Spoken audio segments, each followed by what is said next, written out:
Welcome to History Class with Dr. W. and our study of the historic year of 1968. 1968, the year that changed the world. It's a big claim. And yet, after studying the events of this year, it's impossible to argue otherwise. 1968 marked the turning point moments in the Vietnam War, the feminist movement, and the civil rights movement. Protests rose and fell around the world as ways of life and governments nearly collapsed in France and Czechoslovakia, and massive protests rocked many other nations, including Mexico, China, and the United States. The United States was stunned and horrified at the murders of Martin Luther King Jr. and Bobby Kennedy. It was a presidential election year, with Richard Nixon prevailing after a year of wild, unpredictable swings in the campaign landscape, including the bombshell announcement by Lyndon Johnson that he would not seek re-election. It was a time when the optimism of the early 1960s faded into a period of tumult, upheaval, and chaos. American claims of military success and impending victory in Vietnam were erased by the embarrassment of the Tet Offensive. The peace, love, and joy of 1967's Summer of Love morphed into the protest and frustration of 1968's Days of Rage. The early achievements of the civil rights movement, accomplished through nonviolent protest, seemed a distant memory in the era of Black Power, the assassination of Martin Luther King Jr., and the Orangeburg Massacre. Hopes for peaceful change through the political process evaporated after the assassination of Robert Kennedy and the violence at the Democratic National Convention in Chicago. Even the music of the Beatles changed, from the peppy, upbeat sounds of Love Me Do to the raucous, dark sounds of the White Album's Revolution. Cream said goodbye. Led Zeppelin said hello. Elvis had a huge comeback television special. Johnny Cash had a huge live album, and the Beatles continued to rule the charts.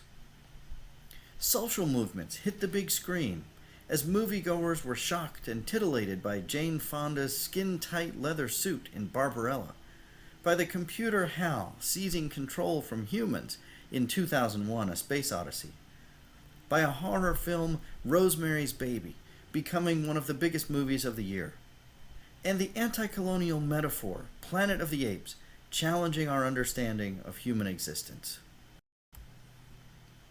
Some might wonder how we can spend an entire semester studying just a single year. By the end of this course, you'll wish we had more time to examine this endlessly interesting year more fully. Among the themes we will focus on in this course are the Vietnam War and the enormous changes brought about by the Tet Offensive, both in the military context of the war itself and the political and social impact of the Tet Offensive on the American home front. The various elements of the civil rights movement coming to a head in 1968, including the growing influence of Black Power and the waning influence of Martin Luther King Jr. Of course, the assassination of Martin Luther King and its impact will be a centerpiece of that discussion. The presidential election year and the campaigns and primary process for both parties. The Democratic side is especially interesting, with the demise of Lyndon Johnson's presidency, the soaring of Robert Kennedy's campaign ending tragically with his assassination, and the violence at the Democratic National Convention in Chicago. The international upheaval taking place that year, including the Prague Spring in Czechoslovakia, the May '68 protests in Paris and France, and the massive student protest ending in the Tlatelolco massacre in Mexico City in October.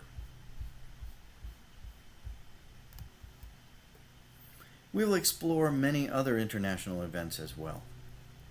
The feminist movement and other social movements on the home front, including the protests at the Miss America pageant. And we'll relive the culture of that year, listening to the music, watching some of the films, and discussing the literature, art, and drama as well. I invite and encourage you not only to study 1968 as a historical exercise, learning about names, events, and dates, but also, as much as one can more than 50 years later, to relive the year putting yourselves in the shoes of those who lived through it, examining primary sources, reading and listening to first-hand accounts, and drinking in the sights and sounds, just as those who lived through it. Hopefully, this immersive experience will convey even more powerfully just how profound the year 1968 was. But first, in the lectures that follow, we need to examine how the events of the year 1968 came about. To trace the roots of 1968 back to their origins, we'll need to step back several decades to the end of World War II and the birth of a new generation, the baby boomers. Join me for the next lecture, discussing the background and origins of 1968.